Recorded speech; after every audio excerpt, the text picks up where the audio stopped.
Para sa hindi pa nakakaalam ito, ang mga ari-arian at sasakyan ni Sara Diskaya na naging sentro ng investigasyon ay pangunahin ng 28 luxury cars.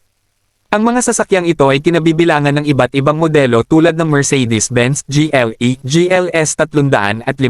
Sprinter, at Avant, Land Rover, Range Rover, Defender, LWB, at Evo F, Cadillac Escalade ESV, Ford Bronco, BMW X530D, Jaguar F-Pace 2.0D, Porsche Cayenne V6, Volvo XC90, Yukon Denali, at dalawang all-terrain vehicle.